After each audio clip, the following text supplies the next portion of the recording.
Hello everyone, welcome back to my channel. In this video, I will be discussing with class 11 chapter 5, that is complex numbers and quadratic equations. In this chapter, we'll see what is a complex number, algebra of complex numbers, the modulus and the conjugate of a complex number, Argand plane, and finally quadratic equations. So let us see one by one. What is a complex number? Any number that takes the form x plus iy, where x and y are any two real numbers, x and y are real numbers, and I takes the value square root of -1. This I is an imaginary number. I is an imaginary number. So you can define a complex number as if x and y are any two real numbers, then the number which is of the form x plus iy, where I is equal to under square root of -1, is called a complex number. Generally, a complex number is denoted by z. That is, z is equal to x plus iy. Z is equal to x plus iy. So in any complex number, z is equal to x plus iy. This x is called to be real part of z, and y is called to be the imaginary part of z. You can write this as, if z is any complex number, then real part of z is x. Real part of z, Re of z is equal to x, and imaginary part, that is Im of z is y.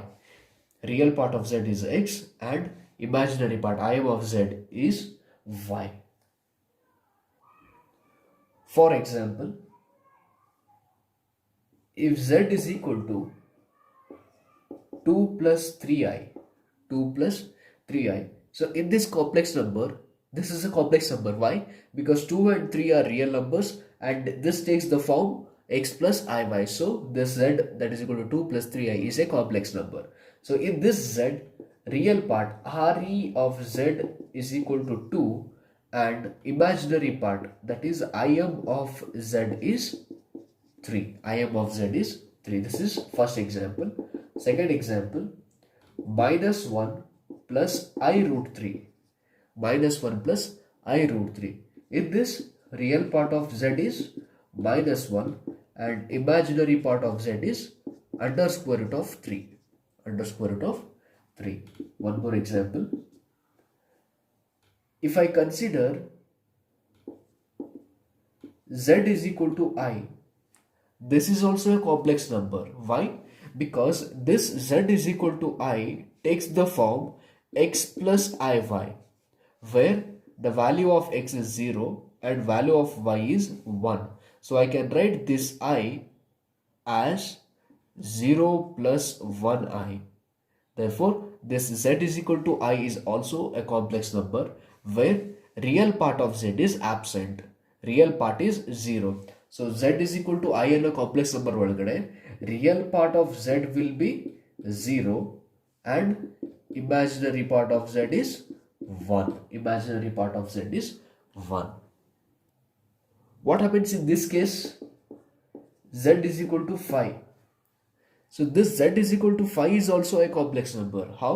This z is also of the form x plus iy, where value of x is 5 and value of y is 0. Therefore, in this z is equal to 5, real part of z is 5 and imaginary part of z is 0. So in this complex number, the imaginary part is absent. So these are the some of the examples which you can give for complex number and the real part and imaginary part. Next, equality of two complex numbers. So when do you say that the two complex numbers are equal? So if I consider z1 is equal to x1 plus iy1 to be one complex number, and z2 is equal to x2 plus iy2 to be second complex number. So if z1 and z2 are the two complex numbers, we say that z1 and z2 are equal. We say that z1 and z2 are equal if and only if x1 is equal to x2 and y1 is equal to y2. That is, these two complex numbers z1 and z2 are equal if and only if both their real parts are equal. That is, x1 is equal to x2, real parts are equal, and both their imaginary parts y1 and y2 are equal. y1 and y2 are equal. That is, z1 equals z2 if and only if the real parts are equal, x1 and x2 are equal, and imaginary parts y1 and y2 are equal. So one example based on this.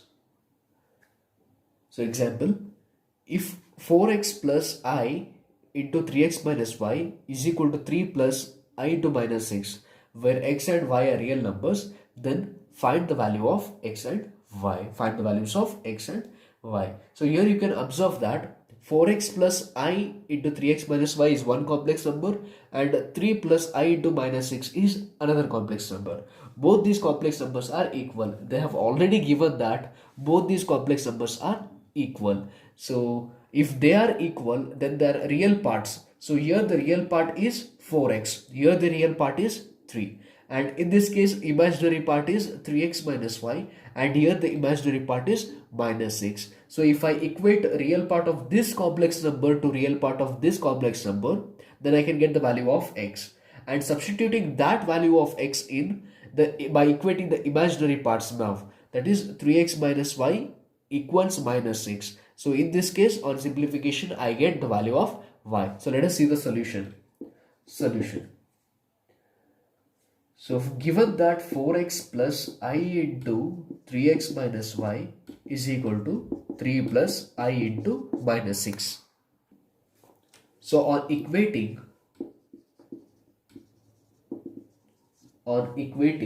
real parts and imaginary parts, I get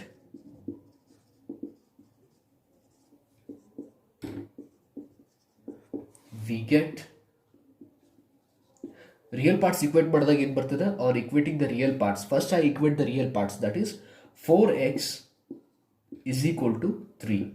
So from this I can get the value of x to be 3 divided by 4. This is the value of x.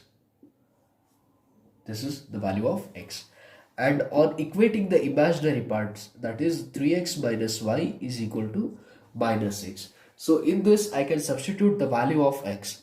So 3 into value of x is 3 by 4 minus y is equal to minus 6.